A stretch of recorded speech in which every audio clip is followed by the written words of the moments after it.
Okay, so there's obviously this thing called the minor pentatonic scale, and I'm just going to play the A minor pentatonic scale. It's right in the middle of the neck. So what I think people should do is there's multiple positions of this pentatonic scale, but I think it's more beneficial to just pretend like none of that exists in the beginning and just work on this scale, okay? And something you can do when you're laying the groundwork and the muscle memory right away to get good at soloing, you should just, whenever you're watching TV or doing something else and you've got your guitar in your hands, you should just be practicing the flow of the scale up and down. Whether rhythmically, doesn't even matter. You just want to start being able to climb left and right or whatever, you know, going across, back and forth on the scale. So that's the first thing you should start practicing, especially when you're not even playing, like I said, when you're watching TV or whatever.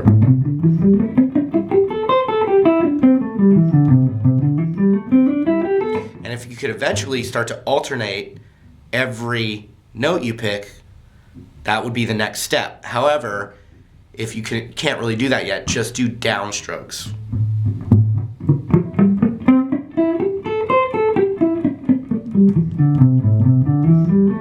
And the reason for that is so crucial because to start soloing, what we want to do is we want to be able to flow that scale comfortably. It'll get us, you know, get the technique going. But then the other thing is we'll start to learn licks.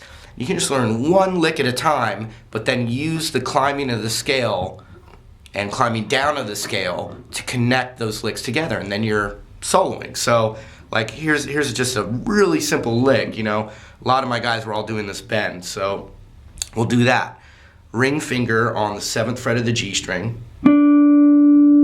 And when I bend, I like to use all 3 fingers on that string just to control the bend.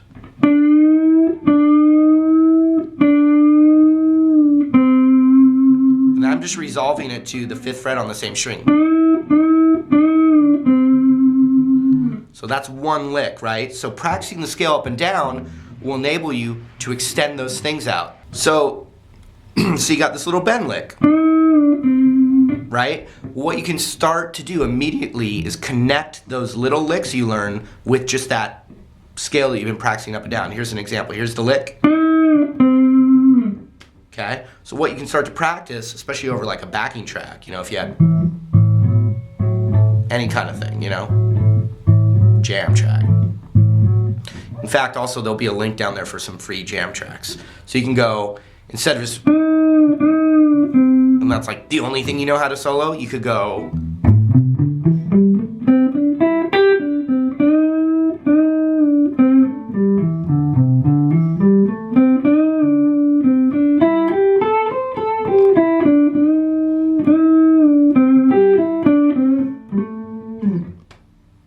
Only thing I did there besides that bend lick was just that flow up and down.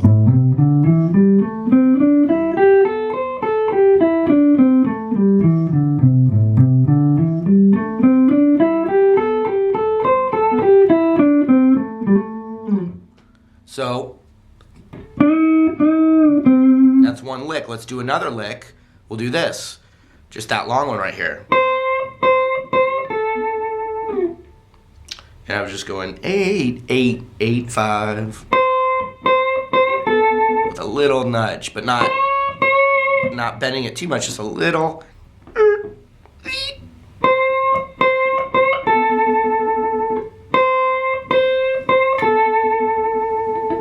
So now we have 2 licks and the climbing up and down of the scale. Watch.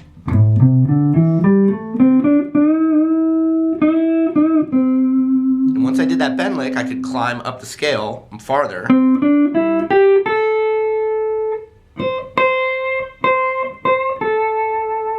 And I could go back down.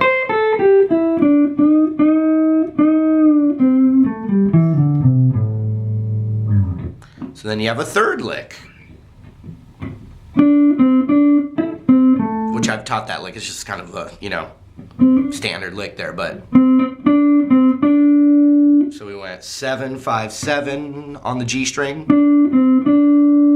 then 5 on the B, then 5 on the G. So you have to roll your finger over. Look at this.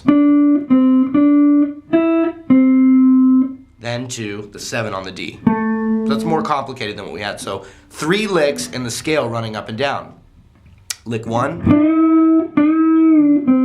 resolve to that. Lick 2, lick 3, combined with being fluid.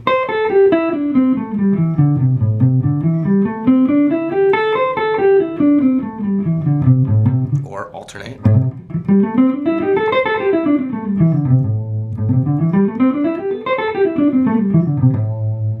So look, I'll use the 3 licks and flow that scale practice in between the 3 licks. So what you can do is keep learning one easy little lick at a time and use the flow of the scale to connect, to connect the elements together. And so truly what improvising is, and I said this at the camp too, truly improvising is what licks and musical ideas you already have and have practiced, your vocabulary.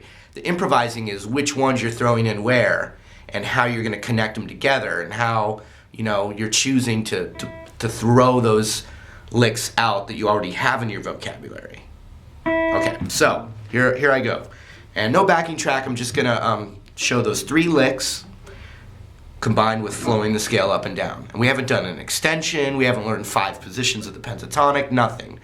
Just got this. Here we go.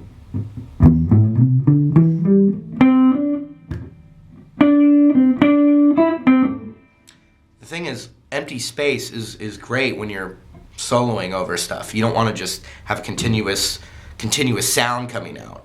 The pauses are crucial. So here I go again.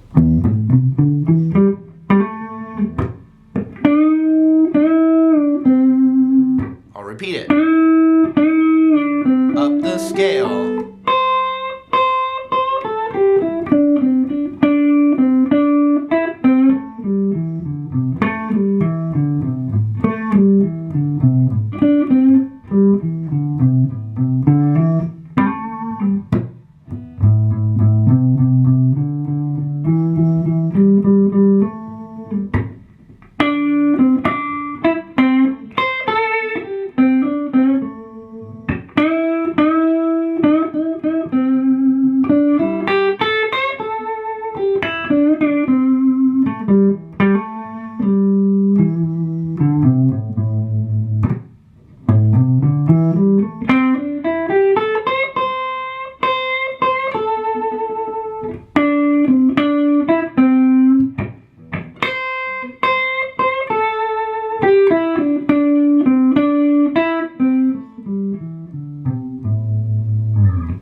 Some simple licks, but it's the concept more important than those licks. As far as, you want to be soloing as quickly as possible. How do you do it? This is the thing to prioritize, those concepts right there. And I used to sit, with the TV on, not even the guitar plugged in, and just, back and up and down that pentatonic scale. But so once you get, you can kind of handle a solo a little bit, then we just want to start thinking about how we travel up and down on the guitar. Because so far we were only going across this way, right? So the next thing we learn, we still visualize the root. So if some guy's playing a progression in A, or or a bar chord, whatever, you're like, oh, the first chord's A, so I plug in my A root on the E string there, it's the 5th fret, and I plug that in, that's all I got. But then, I'm wanting to expand that, so you got the root right there, you got another root right here, so those are both A, and then you have an A right here. So when you're playing, the licks usually resolve to that A, like.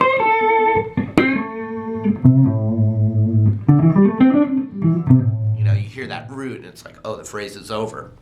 But we have that note's part of the scale as well. It's not the root though, it still resolves to that, but so here's the extension. And when you start practicing the extension, the extended scale, in the beginning you only want to use your index and your ring finger for the whole thing, and always slide with your ring finger. I'll repeat it. Index and ring for the extension, and always slide with your ring finger. And I'm just talking about practice. So we're gonna go 3-5 on the E string, 3-5 on the A string, slide with the ring, and that's what I said.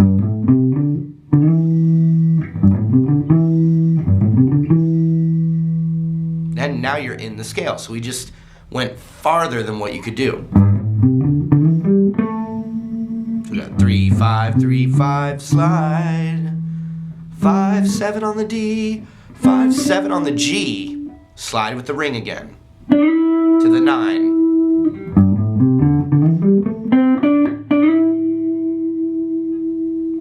Index on the 8 of the B. That's where it's weird. Because you got the 9 on the G with your ring finger, but then index is on the 8 of the B. You want to really get that. Check it out.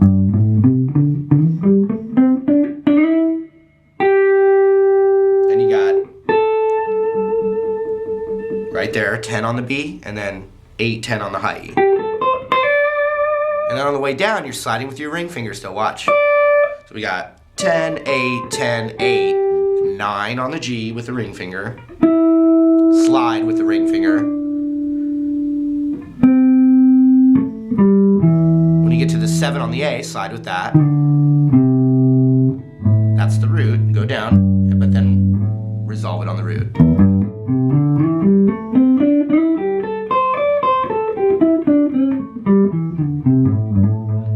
And then so you practice that over and over too.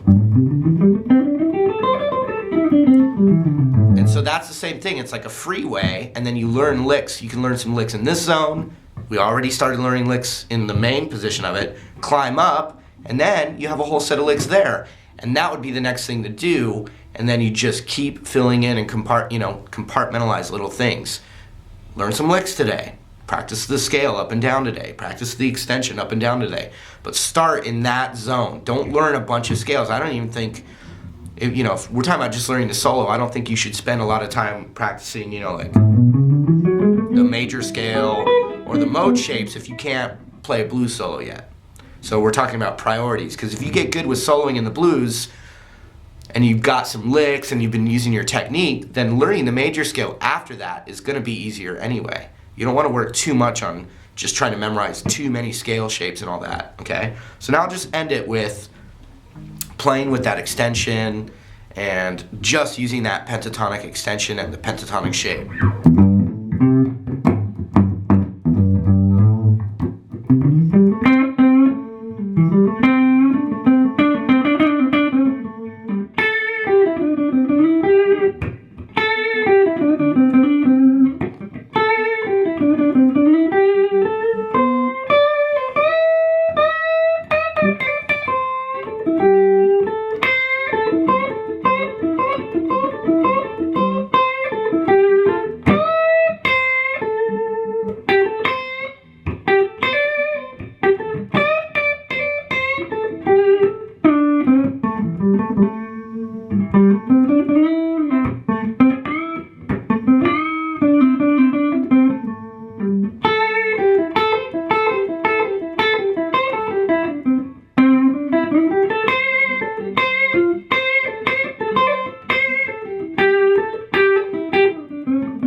So keep jamming, but there was just kind of a little perspective, and there was some really interesting things, feedback I got from hanging out with real people that have watched a lot of my lessons. So that was just a little kind of like reaffirmation of some things to do.